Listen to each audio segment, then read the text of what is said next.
As much as we love the dashing Edward Kenway in Assassin's Creed 4, it's time for former slave turned pirate turned assassin Adewale to take the helm in Freedom Cry, the first piece of story-based downloadable content.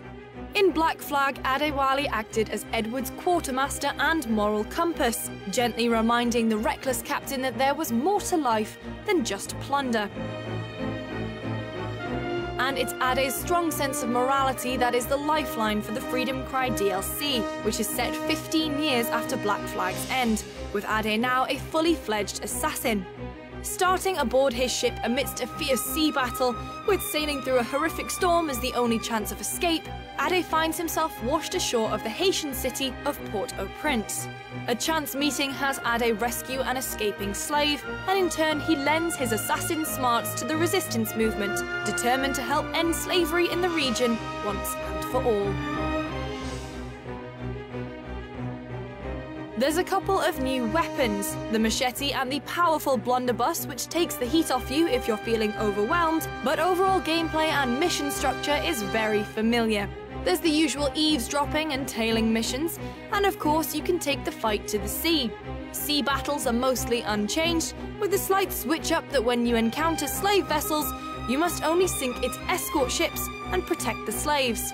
It adds a new layer to the gameplay. Rather than fire cannons at everything you see, it makes you think about the innocents aboard that you need to save.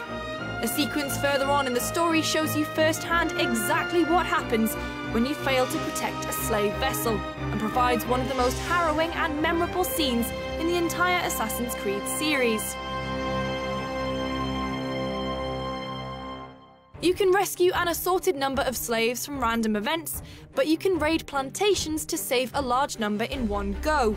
Dotted around the map, plantations require you to take out a set number of overseers without raising the alarm, or they begin to kill the slaves to prevent them from rioting. For those who prefer the stealthier side to Assassin's Creed's gameplay, these plantation missions are perfect. Once you've cleared the plantation of its overseers, it becomes vacant for a short amount of time before some other owner occupies it and you can replay. You cannot stay out here! Run! Go!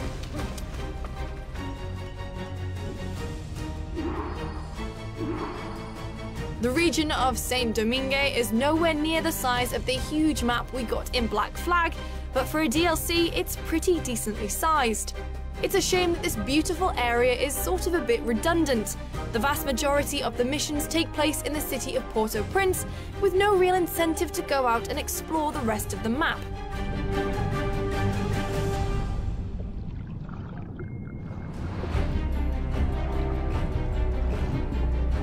The irony of Freedom Cry is that a lot of the game keeps being locked off to you. Yes, you're amidst this big open environment, but the game keeps demanding that you rescue a certain amount of slaves or recruit a set amount of mercenaries to your cause before allowing you to progress.